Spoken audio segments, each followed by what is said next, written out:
When 2 full years had passed, Pharaoh had a dream. He was standing by the Nile when out of the river there came up 7 cows, sleek and fat, and they grazed among the reeds. After them, 7 other cows, ugly and gaunt, came up out of the Nile and stood beside those on the river bank. And the cows that were ugly and gaunt ate up the 7 sleek, fat cows. Then Pharaoh woke up. He fell asleep again and had a second dream. 7 heads of grain, healthy and good, were growing on a single stalk. After them, 7 other heads of grain sprouted, thin and scorched by the east wind. The thin heads of grain swallowed up the 7 healthy, full heads. Then Pharaoh woke up. It had been a dream. In the morning his mind was troubled, so he sent for all the magicians and wise men of Egypt. Pharaoh told them his dreams, but no one could interpret them for him. Then the chief cupbearer said to Pharaoh, "Today I am reminded of my shortcomings. Pharaoh was once angry with his servants, and he imprisoned me and the chief baker in the house of the captain of the guard. Each of us had a dream the same night, and each dream had a meaning of its own. Now a young Hebrew was there with us, a servant of the captain of the guard. We told him our dreams, and he interpreted them for us, giving each man the interpretation of his dream. And things turned out exactly as he interpreted them to us. I was restored to my position, and the other man was impaled. So Pharaoh sent for Joseph, and he was quickly brought from the dungeon. When he had shaved and changed his clothes, he came before Pharaoh. Pharaoh said to Joseph, "I had a dream, and no one can interpret it. But I have heard it said of you that when you hear a dream, you can interpret it." "I cannot do it," Joseph replied to Pharaoh, "but God will give Pharaoh the answer he desires." Then Pharaoh said to Joseph, "In my dream I was standing on the bank of the Nile, when out of the river there came up 7 cows, fat and sleek, and they grazed among the reeds. After them, 7 other cows came up, scrawny and very ugly and lean. I had never seen such ugly cows in all the land of Egypt. The lean, ugly cows ate up the 7 fat cows that came up first. But even after they ate them, no one could tell that they had done so. They looked just as ugly as before. Then I woke up. In my dream I saw 7 heads of grain, full and good, growing on a single stalk. After them 7 other heads sprouted, withered and thin and scorched by the east wind. The thin heads of grain swallowed up the 7 good heads. I told this to the magicians, but none of them could explain it to me."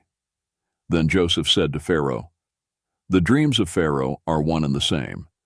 God has revealed to Pharaoh what he is about to do. The 7 good cows are 7 years, and the 7 good heads of grain are 7 years. It is one and the same dream. The 7 lean, ugly cows that came up afterward are 7 years, and so are the 7 worthless heads of grain scorched by the east wind. They are 7 years of famine." It is just as I said to Pharaoh. God has shown Pharaoh what he is about to do. 7 years of great abundance are coming throughout the land of Egypt, but 7 years of famine will follow them. Then all the abundance in Egypt will be forgotten, and the famine will ravage the land. The abundance in the land will not be remembered, because the famine that follows it will be so severe. The reason the dream was given to Pharaoh in 2 forms is that the matter has been firmly decided by God, and God will do it soon. And now let Pharaoh look for a discerning and wise man and put him in charge of the land of Egypt. Let Pharaoh appoint commissioners over the land to take 1/5 of the harvest of Egypt during the 7 years of abundance. They should collect all the food of these good years that are coming, and store up the grain under the authority of Pharaoh to be kept in the cities for food. This food should be held in reserve for the country, to be used during the 7 years of famine that will come upon Egypt, so that the country may not be ruined by the famine. The plan seemed good to Pharaoh and to all his officials, so Pharaoh asked them, "Can we find anyone like this man, one in whom is the Spirit of God?" Then Pharaoh said to Joseph, "Since God has made all this known to you, there is no one so discerning and wise as you. You shall be in charge of my palace, and all my people are to submit to your orders. Only with respect to the throne, will I be greater than you." So Pharaoh said to Joseph, "I hereby put you in charge of the whole land of Egypt." Then Pharaoh took his signet ring from his finger and put it on Joseph's finger. He dressed him in robes of fine linen and put a gold chain around his neck. He had him ride in a chariot as his second in command, and people shouted before him, "Make way." Thus he put him in charge of the whole land of Egypt. Then Pharaoh said to Joseph, "I am Pharaoh, but without your word, no one will lift hand or foot in all Egypt." Pharaoh gave Joseph the name Zaphanath-Paneah and gave him Asenath, daughter of Potiphera, priest of On, to be his wife. And Joseph went throughout the land of Egypt. Joseph was 30 years old when he entered the service of Pharaoh, king of Egypt. And Joseph went out from Pharaoh's presence and traveled throughout Egypt. During the 7 years of abundance, the land produced plentifully. Joseph collected all the food produced in those 7 years of abundance in Egypt and stored it in the cities. In each city he put the food grown in the fields surrounding it. Joseph stored up huge quantities of grain, like the sand of the sea. It was so much that he stopped keeping records because it was beyond measure. Before the years of famine came, 2 sons were born to Joseph by Asenath, daughter of Potiphera, priest of On. Joseph named his firstborn Manasseh and said, "It is because God has made me forget all my trouble and all my father's household." The second son he named Ephraim and said, "It is because God has made me fruitful in the land of my suffering." The 7 years of abundance in Egypt came to an end, and the 7 years of famine began. Just as Joseph had said, there was famine in all the other lands, but in the whole land of Egypt there was food. When all Egypt began to feel the famine, the people cried to Pharaoh for food. Then Pharaoh told all the Egyptians, "Go to Joseph and do what he tells you." When the famine had spread over the whole country, Joseph opened all the storehouses and sold grain to the Egyptians, for the famine was severe throughout Egypt. And all the world came to Egypt to buy grain from Joseph, because the famine was severe everywhere. When Jacob learned that there was grain in Egypt, he said to his sons, "Why do you just keep looking at each other?" He continued, "I have heard that there is grain in Egypt. Go down there and buy some for us, so that we may live and not die." Then 10 of Joseph's brothers went down to buy grain from Egypt, but Jacob did not send Benjamin, Joseph's brother, with the others, because he was afraid that harm might come to him. So Israel's sons were among those who went to buy grain, for there was famine in the land of Canaan also. Now Joseph was the governor of the land, the person who sold grain to all its people. So when Joseph's brothers arrived, they bowed down to him with their faces to the ground. As soon as Joseph saw his brothers, he recognized them, but he pretended to be a stranger and spoke harshly to them. "Where do you come from?" he asked. "From the land of Canaan," they replied, "to buy food." Although Joseph recognized his brothers, they did not recognize him. Then he remembered his dreams about them and said to them, "You are spies. You have come to see where our land is unprotected." "No, my lord," they answered. "Your servants have come to buy food. We are all the sons of one man. Your servants are honest men, not spies." "No," he said to them, "you have come to see where our land is unprotected." But they replied, "Your servants were 12 brothers, the sons of one man, who lives in the land of Canaan. The youngest is now with our father, and one is no more." Joseph said to them, "It is just as I told you. You are spies, and this is how you will be tested. As surely as Pharaoh lives, you will not leave this place unless your youngest brother comes here. Send one of your number to get your brother.